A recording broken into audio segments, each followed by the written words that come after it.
자, 여러분들 반갑습니다. 14번째 시간이에요.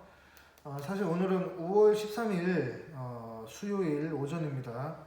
원래 선생님이 예상했던 계획대로라면 고등학교 3학년 학생들은 학교에 이미 와가지고 오늘 뭔가 학교 자체가 왁자지껄하고 그런 걸 예상했었는데 이태원에서 또 그러한 일이 발생을 하고 일주일씩 또 연기가 되었어요. 사실은 이거 단정을 못 짓는 게 또 어떻게 될지 모르겠네. 이러한 상황이라면은 더 확진자가 늘어나가지고 더 딜레이 될 수도 있지 않은가. 글쎄요, 이거는 좀 지켜봐야지 되겠는데, 중요한 거는 그런 거랑 관계없이 선생님은 지금 하고 있는 이 온라인 수업 최선을 다해서 여러분들한테 뭔가 하나라도 유익한 어떤 정보, 유익한 내용을 전달 혹은 생각을 할 수 있도록 열심히 노력을 할게요.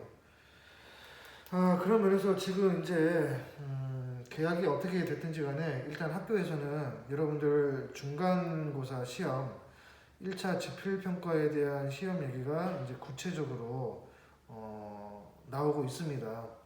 이와 관련해서도 선생님이 좀 얘기를 해야 되는데, 왜냐면은 우리 학교에는 1학년 클래스가 10개가 있잖아. 10개가 있는데 여러분들 이미 다 알고 있다시피 통합사회 선생님이 3분이 계셔가지고 각각 2개, 4개, 4개 반을 이렇게 나누어 가지고 가르치고 있잖아요. 그러다 보니까 좋은 점도 있고 분명히 나쁜 점도 있을 거예요. 좋은 점이야 여러분들을 위해서 좋은 거라고 볼 수 있으니까 뭐 거기에 대해서는 왈가불가할 필요가 없다고 생각을 하는데, 선생님이 우려가 되는 부분은 뭐냐면은, 예를 들어서 다른 반에서는 수업을 했는데 선생님이 안 한 내용을 시험에 낸다든가, 아니면 반대로 선생님이 설명한 부분에서 시험 문제를 냈는데 다른 반에서는 이러한 내용이 다루어지지 않아서 상호간에 아주 낭패가 발생할 수도 있다는 점, 이거는 당연히 좋지 않은 부분이라고 할 수 있는 거죠. 공정하지 않은 거고 뭔가 불합리한 처사라고 생각을 할 수 있잖아요.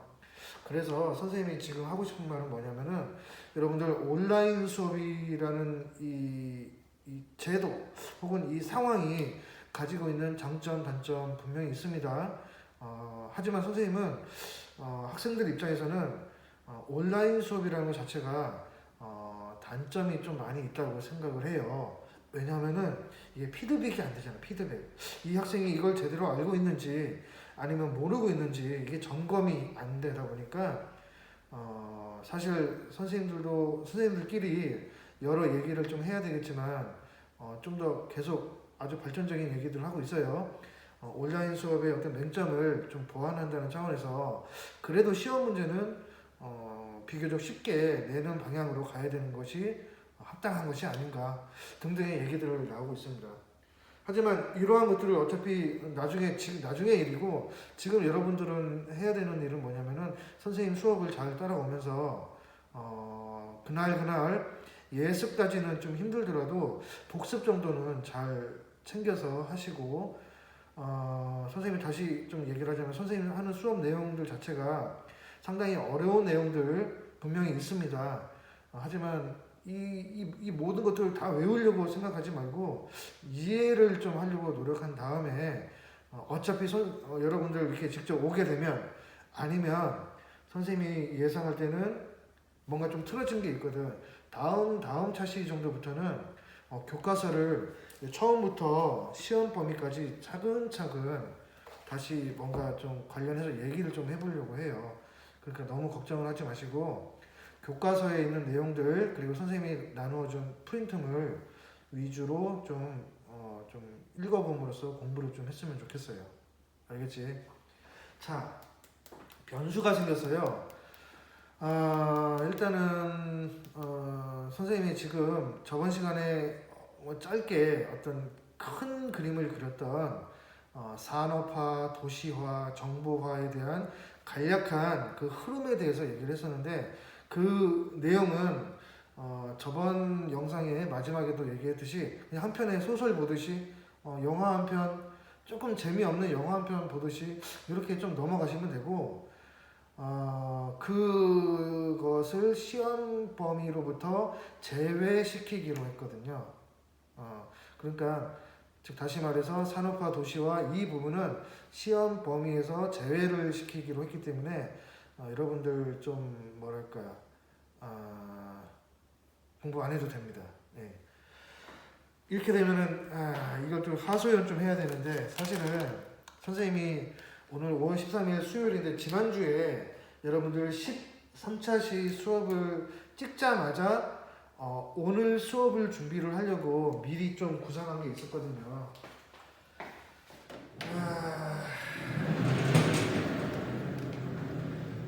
이거 시험 범위는 아닌데 여러분들 나중에 학력평가 볼 수 있습니다. 학력평가 좀 더 철저하게 준비하고 싶은 학생은 이 수업은 지금 짧게 할 거니까 간략하게 필기를 좀 자유롭게 좀 해줬으면 좋겠네.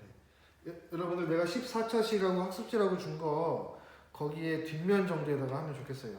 알겠지? 요거 설명 좀 한 다음에 오늘 연구 방법론에 대한 얘기를 좀 할 거예요. 어떤 지역 조사 연구를 할 때 있어서 연구자가 그것을 접근할 수 있는 방법론에 대한 얘기, 상당히 좀 어려운 얘기인데 이걸 좀 할 거예요. 그러니까 오늘 수업 역시도 좀 편안한 마음으로 편안하게 좀 받아주셨으면 좋겠고, 어제 저녁에 어떤 학생으로부터 문자가 왔어요. 이미 이 통합사회 교과서를 위주로 공부를 하고 있는 학생 같았는데 질문이 뭐였냐면은 과거에 온라인 수업 들으면서 이미 기수강한 영상에서는 이 통합이라는 게 우리 있잖아. 시간, 공간, 사회, 윤리 네 가지 관점이 있었잖아요. 여기서 단 하나 정도가 없더라도, 즉 두 개나 세 개를 합쳐도 통합적 관점이라고 설명을 하고 있는데, 교과서에서는 교과서 18페이지였던 것 같아요. 교과서에서는 시간, 공간, 사회, 윤리 네 가지 모두를 합쳐야지만 통합적 관점이라고 설명을 했는데 뭐가 맞는 거냐 라는 질문이랑 그리고 파리 협정과 관련해 가지고 이것도 교과서 페이지를 보면은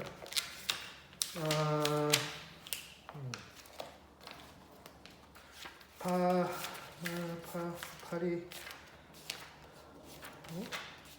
21페이지에 파리 협정 요 부분에 있는데, 여기에 보면은 협정이 구속력이 있어가지고 막 이런 내용인데, 한계점으로는 뭐 국제적인 구속력이 없다라고 얘기가 나와요. 이게 둘이 상충되는 게 아니냐, 구속력이 있다고 해놓고 왜 없다고 하느냐, 이런 상당히 수준 있는 질문을 했어. 교과서를 아주 글자 하나하나 정말 꼼꼼하게 보는 여학생 같은데 기대가 됩니다. 자, 요거에 대한 자세한 얘기는 선생님이 나중에 학생들 있는 데서 다시 해드릴 건데, 일단은 통합적 관점은 하나 이상이라면은 즉 두 개가 됐든 세 개가 됐든 여러분들 통합적 관점에 그 통합의 주체는 네 개가 이상일 수도 있어요. 시간, 공간, 사회, 윤리 이외에도 남성의 관점, 노인의 관점, 여성의 관점, 학생의 관점, 또 서울 시민의 관점, 부산 시민의 관점 각각 다를 수가 있기 때문에 이건 너무나도 많아. 그렇지? 반드시 4개라고 단정 지을 필요는 없어요. 2개 이상의 관점도 아우르면 통합적 관점이 될 수도 있는 거고. 그렇지? 다음에 구속력이 있냐 없냐 요 문제 가지고도 이거 상당히 어려운 내용이고, 요거는 인터내셔널 릴레이션십, 국제 정치, 국제 관계학에서 다루는 심도 있는 내용인데, 여러분 어떤 나라랑 어떤 나라가 약속을 했다고 생각해보자고. 우리 요거를 어그리먼트, 협정 아니면 트리티, 조약이라고 하는 부분인데, 이 조약이라는 거 예를 들어서 빨간 나라랑 파란 나라랑 약속을 한 거야. 서로 쳐들어가지 말자고. 상호 불가침 조약이라는 걸 체결을 했어. 그치? 근데 예를 들어서 이 파란 놈이 빨간 놈을 쳐들어가면 어떤 일이 발생할까? 요거를 국제적으로 너 왜 쳐들어갔어? 라고 처벌할 수 있는 그런 강제력 있는 국제기구라는 존재하지가 않습니다. 예를 들어서 과거에 2차 세계대전 시작 전에도 독일의 히틀러랑 소련의 스탈린이랑 독소 불가침 조약이라는 것을 약속을 합니다. 그래 놓고 나중에 어떤 일이 발생하냐면은 독일이 2차 세계대전 그때 폴란드 침공하면서 그 후에 그 소련을 쳐버리거든. 막 쳐들어가 버려. 스탈린그라드 전투라고. 이것도 나중에 2차 세계대전, 1차 세계대전 같은 걸 얘기할 때 선생님이 아주 재미있고 흥미진진하게 얘기할 수도 있겠는데, 이처럼 나라와 나라 간에 맺은 협정, 조약이라는 것은 경우에 따라서는 어느 일방의 파기 등으로 이게 크게 좌절될 수도 있다. 그래서 국제적인 강제력은 없다. 즉 어떤 이중적인 면이 있다라고 생각을 하면 좋겠어요. 사실은 국제사법재판소라는 기구가 있어요. ICJ라고. 우리나라랑 일본이랑 독도라는 그 섬, 그 영토에 대해서 서로 자기네들끼리 뭐 하고 있는 그런 싸움도 사실은 국제적인 분쟁화 시켜서 국제사법재판소에다가 뭐 할 수도 있는데, 이렇게 되면 문제가 되게 복잡한 문제가 발생을 하거든. 뭐 일본은 당장 이거를 제소해가지고 결판 내자라고 뭐 우기고 있는데, 글쎄요, 이것도 상당히 민감하고 정치적으로 좀 난해한 부분이 있기 때문에 나중에 국제관계, 국제법 그런 내용 할 때 다시 한번 다루게 될 것 같아요. 알겠죠? 자, 지금 요거는 여러분들 뭐랄까, 필요한 사람만, 아니야, 우리 반 학생들은 7반부터 10반까지는 이 학생들은 전부 다, 이게 비록 시험 문제, 시험 범위는 아니지만 그래도 좀 같이 해줬으면 좋겠네. 선생님이 좀 하자는 대로 좀 해주고, 시험 문제는 아니니까 대신에 부담 없이 받아들일 수 있잖아. 그렇지? 그런 식으로 잘 받아줬으면 좋겠네요. 자, 요거에 대한 학습지도 선생님이 제시하진 않을 거예요. 지금 무슨 얘기 하려고 하냐면은 도시화에 대한 얘기를 할 거예요. 도시화라는 게,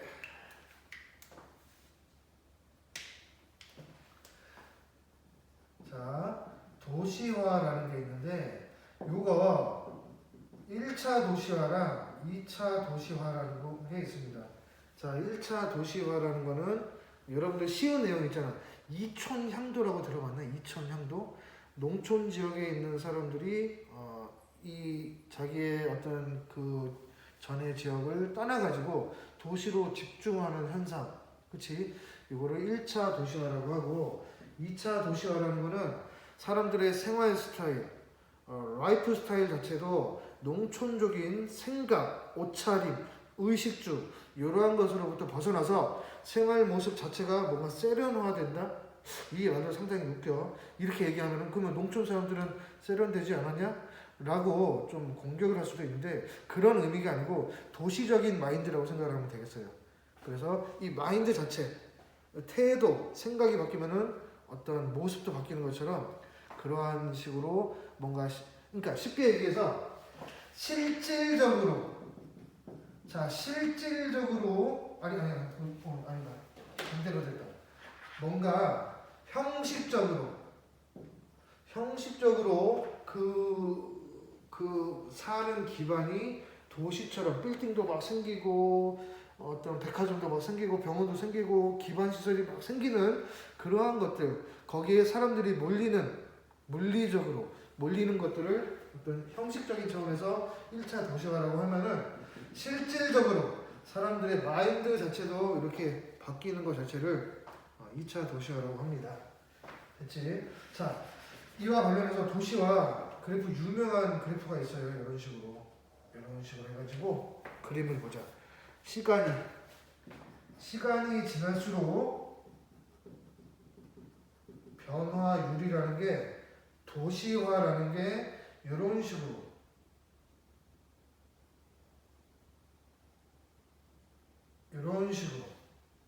그래프에 나와 있거든요. 이런 식으로.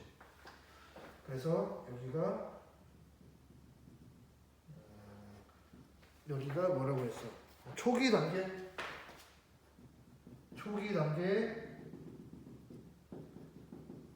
가속화 단계, 그리고 뭐 종착 단계라고 해가지고 교과서에서 혹은 우리 한국지리에서 다루게 될 내용이에요. 요거를 설명하고 있습니다. 자, 초기 단계에서는 요거만 기억하면 돼. 자, 농업 중심의 어떤 사회 인프라에서 도시 중심의 사회 인프라로 바뀌는 것이라고 생각하면 되고, 이 가속화 단계에서는 좀 전에 얘기했지, 이촌향도라고. 이제 본격적으로 사람들이 자기가 원래 살던 농촌을 등지고 떠나면서 도시로 마구마구 들어오는, 그래서 이 기울기가 급격하다고 볼 수 있는 거예요. 가속화 단계. 다음에 종착 단계에는 이러한 어떤 현상들이 좀 진정이 되면서 이제는 오히려 이 도시가 급성장하다 보니까 오히려 역도시화라고 해요. 역도시화라는 거는 오히려 그 도시에 있던 사람들이 그 주변의 수도권이라든가 비도시권으로 좀 이탈하는 현상이라고 하는데, 이 정도만 좀 기억을 해줬으면 좋겠네. 도시화. 됐지?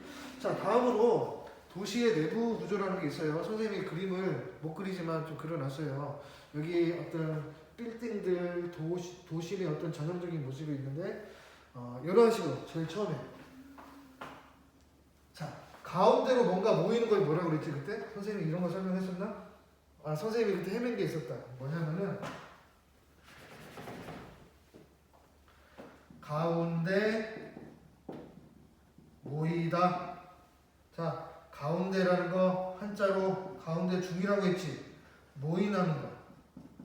모일집, 모을집 해서 집중이라고 했잖아. 그치? 그래서 concentration, 센트럴, 중심, 밀집, 모으다, 이렇게 이런 식으로 컨센서스 얘기하면서 이런 것처럼 집심이야. 집심, 모인다는 거. 가운데심, 나움심, 중간으로 모인다는 집심 현상이라는 게 있고, 반면에 어느 정도 이게 너무 커지다 보면은 이심이라고 해요. 중간으로부터 떠난다. 그런 거. 요 현상이라고 하는 거예요. 도시의 내부 구조는 이렇게 생겼어요. 그래서 도시의 지역분화, 도시가 성장하고 도시 기능이 다양화되면서 도시의 내부가 기능에 따라서 나뉘는 현상이라고 할 수 있는데, 요거 대도시에서 뚜렷한 현상이라고 볼 수가 있습니다. 됐지?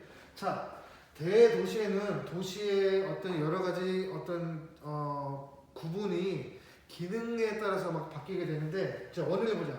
지역에 따라서 우리 접근성이라는 말을 해요. 접근을 얼마나 쉽게 할 수 있는지. 자, 이 접근을 얼마나 쉽게 할 수 있냐, 안 하냐의 관건은 뭐겠어? 교통의 어떤 주요 지역이냐, 변방 지역이냐, 이런 걸로 따질 수 있겠죠. 다음에 지대라는 말이랑 지가 등의 차이에 따라서, 그치? 지역에 따라서 원인이 바뀔 수 있습니다. 그래서 자, 도시 내 기능에 따라서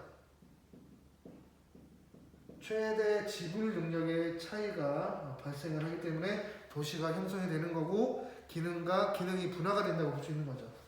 자, 과정을 보자. 좀 전에 봤듯이 집심 현상이 있다고 했죠. 자, 어떤 기능이 도심에 집중적으로 모이는 거를 집심 현상이라고 하는데, 여기서 말하는 기능은 상업이라든가 업무 등의 기능을 얘기합니다. 다음에 이심 현상이라는 것은 어떤 기능이 주변으로 떠나는 거야. 여기는 주거라든가 공업 기능이 도시를 중심으로 그 외곽으로 빠져나간다고 생각하면 돼요. 개인적으로 선생님이 그 집이 경기도 부천이거든. 경기도 부천은 서울 대도시 권이라고 하지 도시라고는 안 하잖아. 그쵸? 선생님 출퇴근할 때마다 사람들이 지하철 이용하든 자가용을 이용하든 너무나도 많은 사람들이 중간으로 가려고 트래픽 잼, 러시아워 이런 거 겪는 적이 좀 많아요. 자, 이러한 식으로 이러한 원인 때문에 도시가 형성이 되고 그리고 이러한 과정을 떠나서 또 도시의 기능이 이러한 식으로 완성이 된다고 합니다. 그렇다면 이 원인이 있고 과정이 있으면 이 결과는 무엇일까? 자, 지금 이 수업을 하는 거는 솔직히 선생님이 과거에 적은 거 그냥 다 써먹으려고. 자, 이거는 자유롭게 필기하고 시험범위 아니니까 그냥 잘 받아들이도록 합시다. 자, 결과는 이거예요. 도심이 이렇게 있었지. 그렇지. 그리고 이 도심 주변에 아까 부천과 같은 중간 지역이 있어요. 그렇지. 아까 이런 식으로 들어오는 거를 집심 현상이라고 했죠. 점심때가 가까워서 그런가 자꾸 선생님은 이걸 점심으로 보이고 있어요. 다음에 이거는 이심 현상이라고 한다. 그렇지. 자, 중간 지역 이외에는 또 주변 지역이 있고 개발 제한 구역도 있다. 이 정도로. 자, 제일 처음에 도심이에요. 도심. 자, 여기 얘기하는 거지. 여기 도심. 도시의 중심부로서 이 도심이라는 거는 접근성이 높을까 낮을까? 당연히 높겠지. 지대, 지가, 그냥 땅의 가치, 땅의 가격이라고 생각하면 돼. 당연히 이 두 가지도 높다고 할 수 있겠죠. 그리고 도시에 가면은 우리 도시하면 떠오르는 그 이미지가 뭐가 있어? 여러 가지 있겠지만 아주 잘생기고 멋진 예쁜 신사숙녀 여러분도 있을 거고, 그렇지? 뭔가 백화점도 즐비하고 아주 높은 초고층 빌딩들도 여러분들 연상이 되죠? 그치? 자, 뭐냐면은 도시에는 왜 초고층 빌딩이 많을까? 그거 땅값이 비싸니까. 그치? 그러면 그 땅값이 비싸니까, 그치? 이 공간 자체를 효율적으로 사용하기 위해서는 올리면 되는 거잖아. 그치? 요거를 좀 유식한 말로 집약적인 토지 이용이라고 합니다. 집약적으로. 이 토지 자체를 집약적으로 이용을 하기 위해서는 이거를 넓히는 거는 좀 힘들잖아. 폭을. 넓히는 거는 힘들고 이렇게 위로 올리거나 혹은 아래로 지하를 파는 거지. 이러므로써 이 토지 자체를 집약적으로 이용을 한다고 해요. 그래서 도심에는 상당히 집약적인 초고층, 초저층 그러한 식의 빌딩들이 즐비하고 있는 겁니다. 다음에 토지를 이용하고 중추 관리 기능이 있다. 여기 중추 기능이라는 뭐겠어? 은행이라든가 금융 그러한 매우 뭔가 지식, 정보 위주의 그런 산업들이 좀 많이 있다고 볼 수 있는 거예요. 그리고 전문 서비스업이라든가 그리고 고급 상점이 집중되어 있다. 그래서 여기 중심 업무 지구가 형성이 되어 있고 건물이 고층화되어 있습니다. 자, 다음에 이런 말도 있지. 혹시 이런 말 들어봤어? 인구 공동화 현상이다. 그치? 이 지역에는 사람들의 주거 공간이라는 게 그렇게 많지가 않아. 즉, 이 사람들이 여기서 일을 하고 나중에 퇴근을 할 시간에는 쫙 나갈 거 아니야. 그치? 그런 식으로 인구가 공동화 없어진다. 이 도심에는 저녁이 되면은 시간이 되면은 주로 잠을 자러 집을 가야 되기 때문에 도심의 기능이 이제 쉬어야 되기 때문에 인구가 쫙 빠져나간다. 해서 인구 공동화 현상이라고 생깁니다. 자, 대도시 도심의 주거 기능이 외곽으로 이전하기 때문에 항상 주거하는 인구, 상주 인구라고 해요. 항상 거기서 살고 있는 인구의 밀도가 상대적으로 낮다. 이 정도 보면 되겠네. 또 이런 게 있어. 열섬 현상이라고 들어봤어요? 열섬 현상이라는 거는 도시 자체가 낮에 한낮에 막 에어컨도 많이 틀고 여러 사람들도 있다 하다 보니까 열이 많이 발생해가지고 계속 좀 유지를 하고 있다가 한 저녁이 돼버리면은 주변에 비해서 그 열기가 남아 있어가지고 마치 뜨거운 섬처럼 이 도시 자체가 뜨거운 섬처럼 그런 평균적인 기온이 좀 상승되어 있는 그 현상을 열섬 현상이라고 하고, 또 이런 것도 있네. 도심의 사막화 현상이라는 것도 있습니다. 습도가 있냐 없냐 그런 걸로 뭐 하는 거야. 다음에 도심 다음에 부도심이라는 게 있어요. 부도심. 자, 부도심이라는 게 이렇게 있습니다. 자, 도심의 기능을 분담해서 도심과 외곽 지역을 연결하는 노드, 이거를 교통 어려운 말이에요. 결절점이라고 하는 거예요. 교통 결절점 중심으로 형성되어 있다. 요거 쉽게 얘기해서 우리 서울의 지하철 보면은 1호선, 2호선, 3호선 막 엄청나게 9호선까지 막 다니고 있잖아. 이러한 호선들이 중첩이 돼가지고, 예를 들어서 여러분들 신도림역 들어봤지? 신도림역 같은 경우 대표적인 1호선과 2호선의 중첩 구간이라고 할 수 있는 거잖아. 거기에 사람 많아 안 많아? 엄청나게 많지? 그러한 식으로 도심의 기능이랑 도심 외곽의 지역을 분담해가지고 중첩이 되는 지역을 부도심, 교통 결정점 중심으로 형성되어 있다고 합니다. 자, 부도심 다음에 세 번째, 중간 지역. 중간 지역 여기죠. 자, 도심과 주변 지역의 중간으로서 업무라든가 주거라든가 공업 기능이 혼재된, 이거를 점이지대라고 합니다. 점이지역. 뭔가 혼재되어 있다는 말이야. 섞여 있다는 말. 그래서 이런 일이 발생하려면은 일부 지역에는 불량 주택이 분포할 수도 있고, 자, 빌딩이 높은 빌딩들 그 외곽으로 가면은 우리 좀 못 산다고 표현을 좀 되나? 이러한 좀 빈민 그런 주택이 분포할 수도 있어요. 그거를 슬럼 지역이라고 해요. 슬럼. 그치? 미국의 어떤 시카고라든가 좀 있어요. 시카고라든가 뉴욕의 저쪽에 브롱스라는 지역이 있어. 사실은 이것도 할 말이 많은데, 미국의 뉴욕의 저 외곽 지역으로 브롱스라는 데가 있는데, 이게 작년이었나? 영화 조커, 그 조커에 나오는 그 도시, 그치? 영화에서는 아마 고담시라고 표현될 것 같은데, 그런 좀 빈민가층이 있는 그 지역이라고 할 수 있어요. 다음에 여기는 재개발 대상지라고 볼 수 있다.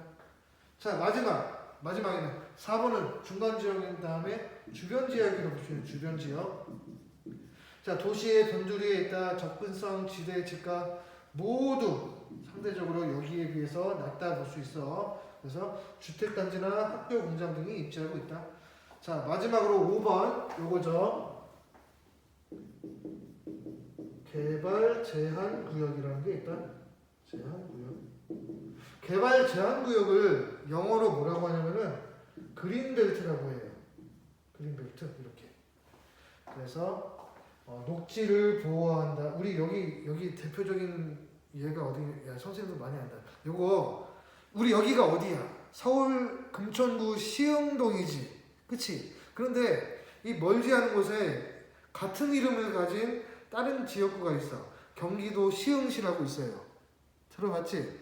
경기도 시흥시는 그 지자체에서는 표현을 어떻게 하냐면은 도시와 농촌의 어떤 뭔가 섞여 있다는 표현들을 많이 하거든. 사실은 그린벨트 지역이 좀 거기 많이 섞여 있거든. 그래서 녹지를 보호하고 시가지의 무질서한 팽창이라는 스프롤 현상을 위해서 설정한 구역이라고 할 수 있겠습니다. 아이고, 시간을 보니까 그래도 이번에 시험 문제 범위는 아니더라도 여러분들 이것도 좀 같이 공부를 해줬으면 좋겠네. 그렇게 어려운 내용 아니고. 어떻게 하다 보니까 오늘은 저 얘기를 좀 못하게 돼버렸네. 그러면은 차질이 생길 수밖에 없어요. 선생님, 그러면은 15차 시에 요 얘기를 좀 하고, 됐지? 내가 만약에 연구자라면은 아이고 이렇게 되면 여러분들 학습지 선생님이 이렇게 만들어준 학습지도 좀 조정을 해야 되겠네. 자, 그래. 오늘 수업은 더 이상 진행하지 않을게. 차라리 그런데 요거는 좀 해야 되겠지. 과제는 좀 해야 되겠지. 좀 조정을 해야 되겠네. 자, 14차시 과제는 뭐를 할까? 이게 좀 일종의 차질이 생겨가지고 일단은 15차시에 요 얘기를 할게. 내가 만약에 어떤 연구자라면은 어떤 이런 현상을 연구할 것인지에 대한 얘기를 할 거예요. 자, 15차시에 그 얘기를 하고 16차시에는 자료를 수집하는 방법 5가지에 대해서 좀 얘기를 할 거예요. 요거는 2학년 사회문화 학생들한테도 수업을 했던 내용인데 그거를 이렇게 활용하지 않고 다시 선생님 여러분을 대상으로 다시 한번 하게 될 거예요. 그리고 17차시부터는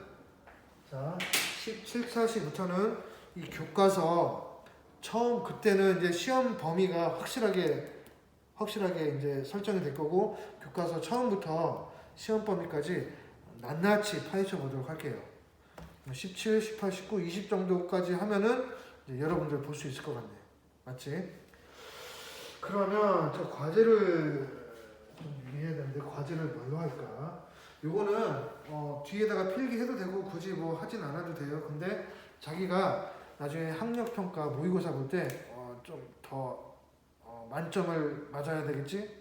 라고 생각하는 사람 있으면은 공부를 좀 해보고 여러분들 사실은 4월 말인가 5월 초는 아닐 거야. 모의고사 한번 봤죠. 선생님도 하도 심심해서 여러분들 통합사회 이 문제를 한번 풀어봤거든. 많이 쉬웠지. 그치? 더 쉬울 거야 앞으로도. 정말 어렵지 않아요. 진짜. 하지만 이걸 좀 실수해서 많이 틀리는 학생들은 내가 뭘 얼마나 못하는지를 파악하는 소중한 기회가 됐을 거라고 생각을 하니까 너무 낙담하거나 좌절할 필요는 없고 그렇다고 이거를 잘 본 학생들은 박수 치고. 자, 과제는 뭘 할까? 과제는 좋아. 14차시 과제는 그냥 그걸로 하자. 아무 말 대잔치. 그치? 하고 싶은 건 아무거나 좀 해주시길 바래요. 하고 싶은 말, 아무 말. 그러다 선생님 욕하지 말고 그것만 제외하고. 자, 그럼 오늘도 대단히 수업 고생 많았습니다. 오늘 좀 일찍 끝내고 다음 시간에 다른 모습으로 볼게요. 자, 안녕. 빠이빠이.